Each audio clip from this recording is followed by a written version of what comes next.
বর্ধিত লাইসেন্স ফি পুনর্বিকরণের জন্য 1 লাফে কয়েক গুণ বাড়ি দেওয়া হয়েছে। অন্যথায় আবাসনের জল বিদ্যুৎ বিচ্ছিন্ন করে দেওয়ার সাথে সাথে আবাসন থেকে উচ্ছেদের হুমকি দিচ্ছে কর্তৃপক্ষ। প্রতিবাদে বৃহস্পতিবার দুর্গাপুর ইস্পাত কারখানার নগর প্রশাসনিক ভবনের সামনে তুমুল বিক্ষোভ অবসরপ্রাপ্ত ইস্পাত কর্মী ও তাদের পরিবারদের।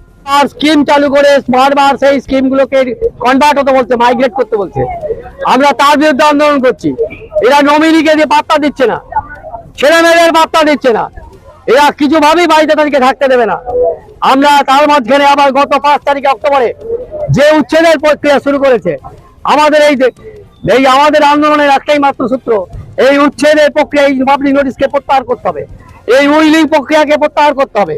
এই সমস্ত কিছু প্রত্যাহার করে আমাদের সঙ্গে আলোচনার টেবিল আসবে এবং এই আলোচনার টেবিলে আমরা আলাদা সিকিউরিটি মানি দেবো না, আলাদা বাড়ি ভাড়া দেবো না, 33 মাসে অ্যাডভান্স দেবো না। এইগুলো হচ্ছে তাদের কাছে আর্থিক বোঝা। টেকনিক্যালের জায়গা হচ্ছে নমিনি এবং তার ছেলে মেয়েদেরকে গুরুত্ব দিতে হবে। তারা যাবে কোথায়? এই 1999 সালে যে লোকটা রিটায়ার করেছিল, আজকে 2025 সালে যে লোকটা রিটায়ার করছে তার সঙ্গে এক করে দিচ্ছে। 1995 সালে ফাইনাল সেটেলমেন্ট হয়েছিল 1 লক্ষ টাকা, আর আজকে পার্মানেন্ট এমপ্লয়ি বা বেতন পায় 1 লক্ষ টাকা, রিটায়ার করে 1 কোটি টাকা। তাদের সঙ্গে যদি মিলিয়ে দেয়, এই সাধারণ মানুষ খেতে পারছে না, এই আর্থিক বোঝা দিতে পারবে না। তাই আমাদের এই আর্থিক বোঝা, সিকিউরিটি মানি যাতে না নেয় তার বিরুদ্ধে আন্দোলন। তার সাথে উইলিং এর যে কোয়ার্টারগুলো ভেঙে গেছিল, মেরামতের দায়িত্ব, মেনটেন্যান্সের দায়িত্ব ওই লাইসেন্স হোল্ডারের ছিল। আমরা যখন ঘরগুলোকে বাসযোগ্য করে তুললাম, 15-20 বছর পর ম্যানেজমেন্টের চোখ করলো যে এটা তো ঘর করে ভালো করেছে, অতএব এই সময় ওদেরকে চাপ দিতে হবে, তুমি এত টাকা দাও, নাহলে ঘর থেকে চলে যাও। আমরাও আজ বলছি, 23 সাল থেকে আমরা লাগাতার ম্যানেজমেন্টকে বলে যাচ্ছি এবং ম্যানেজার তার কথা না শুনে আপনার চিঠি দিচ্ছেন। বয়স্ক মানুষ এর মধ্যে কয়েকজন তারা আতঙ্কে ইয়ে করেছে, হাঁটে। ম্যানেজমেন্ট এখন ক্যাটাগরি 1 চাইছে 4 লাখের উপর, আর ক্যাটাগরি 2 5 লাখের উপর এইরকম টাকা এখন চাইছে। তাও তো ইয়ে নেই, এটা তো থাকবে আমরা 25 সালে ডিসেম্বর পর্যন্ত, আবার 26 সালে। এরপরে আমরা ম্যানেজমেন্টকে বলে যাচ্ছি, না হলে আমরা যেভাবে আন্দোলন করছি এইবারে আবার হয়তো ম্যানেজমেন্টের কাছে আমরা অবরোধ করবো বা অন্য পথে দিয়ে যাবো। অভিযোগ, অবসরপ্রাপ্ত কর্মীদের নমিনিকেও গুরুত্ব না দেওয়ার অভিযোগ উঠেছে। এরপরেও ইস্পাত কর্তৃপক্ষ নিজেদের সিদ্ধান্তে যদি অনড় থাকে, তাহলে আন্দোলন আরো জোরদার হবে। দুর্গাপুর ইস্পাত কারখানার কোয়ার্টারে আমরা শ্রমিক পরিবারগুলো লাইসেন্সিং স্কিমে থাকি। আমরা দীর্ঘদিন ধরে এই লাইসেন্সিং স্কিমে দুর্গাপুর ইস্পাত কারখানার কোয়ার্টারে আমরা শ্রমিক পরিবারগুলো থাকি। গত 5 অক্টোবর 2025 তারিখে দুর্গাপুর ইস্পাত কর্তৃপক্ষ একটি বহুল প্রচারিত বাংলা দৈনিক সংবাদপত্রে একটা পাবলিক নোটিশ জারি করেছেন। সেই নোটিশ জারি করে তারা আমাদেরকে হুমকি দিয়েছেন যে আমাদেরকে 31 তারিখের পর উচ্ছেদ করে দেওয়া হবে। এই উচ্ছেদের বিরুদ্ধে প্রতিবাদ জানানোর জন্য ইস্পাত নগরীর সর্বত্র আমরা বিক্ষোভ আন্দোলন করছি।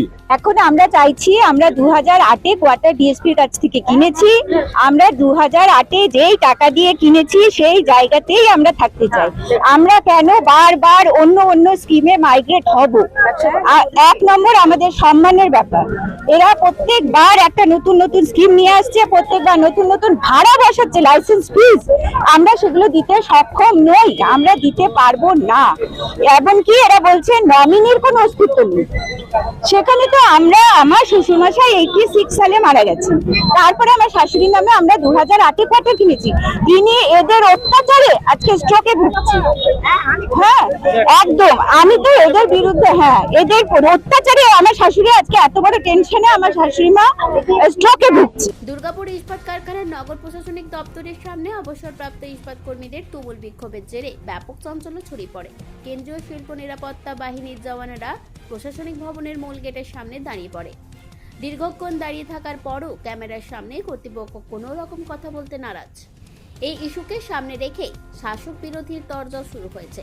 এটা তৃণমূলের চক্রান্ত, অভিযোগ বিজেপি নেতা অমিতাভ বন্দ্যোপাধ্যায়। দেখুন, আজকে দুর্গাপুরে টাউনশিপে যে টাউন অফিসে যে প্রতিবাদ হয়েছে, এটা কিন্তু টিএমসি পরিচালিত। টোটালি টিএমসি থেকে গত প্রায় 10-12 বছরে ডিএসপির প্রায় 5000 থেকে 6000 কোয়ার্টার দখল করে নিয়েছে এবং দখল করে তারা দোকানপাট চালাচ্ছে, মোটা টাকায় লোকদেরকে বিক্রি করেছে। সেই ফাঁদে আমাদের যারা এক্স এমপ্লয়ি তারা পড়ে গেছে। ডিএসপি থেকে 2023-এ এবং 2024-এ নোটিশ বের করে যাদের লিজ ভিত্তিতে দেওয়া হয়েছিল 3 বছর বা 6 বছর বা 12 বছরের জন্য, তাদেরকে লিজ রিনিউয়ালের জন্য অ্যাপিল করা হোক, কিন্তু এই টিএমসি লোকেরা তাদেরকে এটা করতে দেয়নি 2023 এবং 24-এ। বাধ্য হয়ে কর্তৃপক্ষ এটার জন্য নোটিশ জারি করেছে, লক্ষ লক্ষ টাকার ভাড়া বাকি, লক্ষ লক্ষ ইলেকট্রিসিটি বিল বাকি। সুতরাং বিজেপিকে পাল্টাতো তৃণমূল নেতা রাজীব ঘোষের। বা যাই হোক, যে কোনো একটা আলোচনা করা যেতে পারে, কিন্তু এই যে রিনিউয়ালটা করাচ্ছে না, শুধু তাই নয়, এদেরকে উচ্ছেদ করে দেওয়ার একটা হুমকি দেওয়া হচ্ছে। তো এর আমি তীব্র প্রতিবাদ জানাচ্ছি, এবং এই যে বিজেপি শাসিত সেন্ট্রাল গভর্নমেন্টের মানে অধীনস্থ এই ইস্পাত মন্ত্রক, তাদের এই ধরনের একটা অমানবিক যে কর্মকাণ্ড, এরা আমরা তীব্র প্রতিবাদ জানাচ্ছি।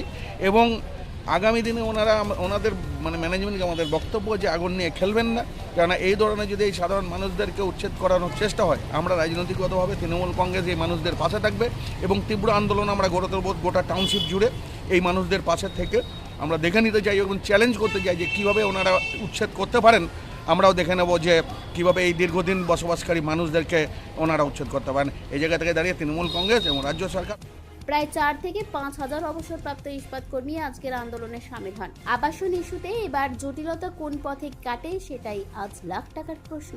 দুর্গাপুর ইস্পাত কারখানা ও মিশ্র ইস্পাত কারখানার অবসরপ্রাপ্ত এই কর্মীদের মাথার ছাদ চলে যাওয়ার আশঙ্কায় এখন রাতের ঘুম উড়েছে তাদের। দুর্গাপুর থেকে অনুরাধা সেনগুপ্তর রিপোর্ট, খাঁটি খবর।